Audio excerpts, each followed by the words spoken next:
Wow. Just wow. This is the only word that I can muster up to describe Attack on Titan as it draws closer and closer to its end. It is pretty rare for things, whether it be music, sports games, or any TV show, to not only live up to the hype given to it, but to far surpass that hype. But I can say with 100% conviction that Attack on Titan has surpassed the hype that it first received in 2013 when it first aired. For those of us who were there, we can remember one of the most shocking pilot episodes in anime history.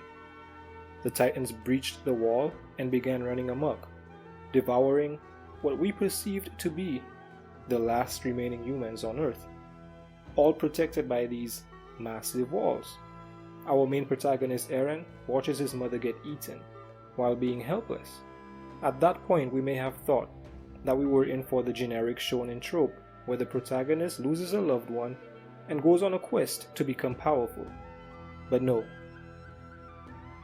We then see Eren get eaten, with the episode ending on that cliffhanger, and we quickly realize that this shit was different.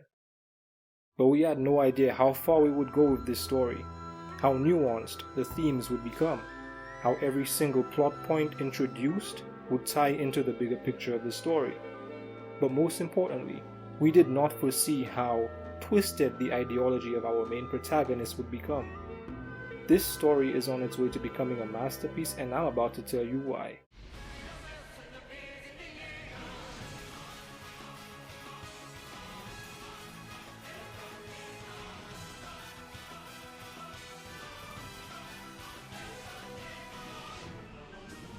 Right from the beginning, we get exposed to the major themes of the story, those being oppression and persevering for freedom from said oppression.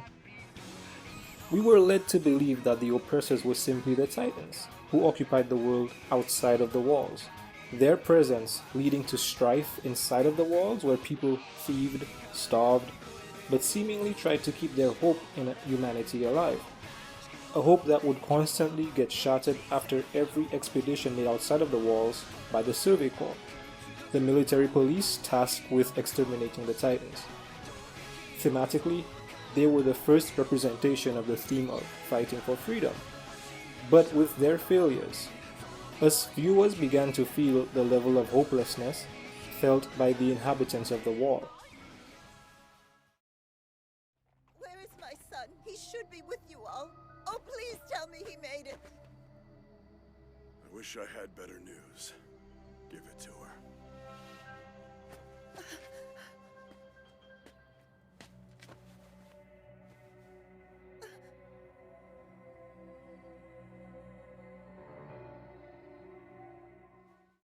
However, hope came in the form of Eren when we discovered his Titan shifting ability.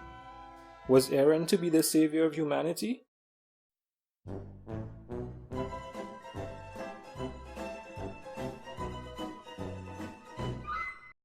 No, at least not yet. Eren was all talk, a loudmouth boy who had no idea what the real world was like. He had absolutely no idea how he would kill all the Titans, but he was hell-bent on exacting his revenge against his perceived enemies, ultimately freeing humanity from both the literal and metaphoric walls. Our heroes for freedom gained confidence in Eren's ability as a Titan shifter, pushing to reclaim Wall Maria from the shackles of Titans. They began figuring out more about the world, while learning answers to the questions that us viewers pondered on for episode after episode, bringing us to the next facet of Attack on Titan that makes it a masterpiece, that being the mystery of the great world that Hajime Isayama has developed. Human beings are naturally drawn to mystery. We ask questions with the hope of gaining answers. Attack on Titan does an amazing job at getting us to ask questions, giving us sometimes rather subtle hints as to what the answer may be. But what this show excels in for me is showcasing these grandiose plot points early and gradually building up that plot point until we arrive at its thorough explanation, sometimes seasons later. An example of this is the explanation of how Titans appeared in Connie's village of Ragako. Isayama brings us to the village where there were no signs of Titans consuming humans. The villagers could not have fled because their horses were still in their stables. Therefore, the logical conclusion is that the Titans appeared in the village itself, where the pattern of destruction made that the best explanation. But how could you explain it? We found out in Season 3 when we encountered Zeke in a more focused light. Doing this ultimately keeps the viewer invested in the story, and gradually introducing more plot points coupled with logical explanations make for a properly executed story. But doing such takes us back to the overarching theme of the story. Who exactly are they fighting against for their freedom? The mystery of the basement answered this question, and afterwards, despite arriving at the sea, something that us viewers wanted to see the characters accomplish, we still felt that the job was not done as yet.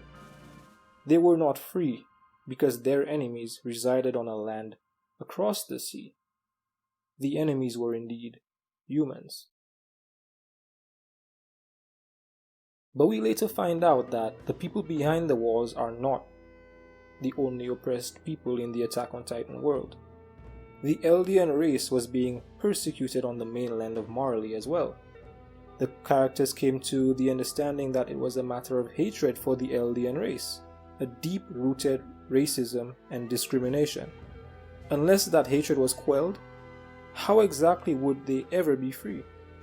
This is where Eren's twisted ideology became cemented. However, I cannot go into this as the anime has yet to come to this point. But I will have you know that shit is about to get pretty crazy really soon. In short, the theme of sacrificing for the greater good, something so passionately exemplified by Erwin, is taken from 0 to 100 by Eren. Ultimately, the goal remains the same. It is only the enemies who have changed. They are still fighting for their freedom. To touch on the logical nature of the Attack on Titan world, I have to mention how well executed its political aspects are. From the rule by the monarchy, to the coup d'etat leading to a change in system to a more stratocratic government system where the military and monarch are closely intertwined.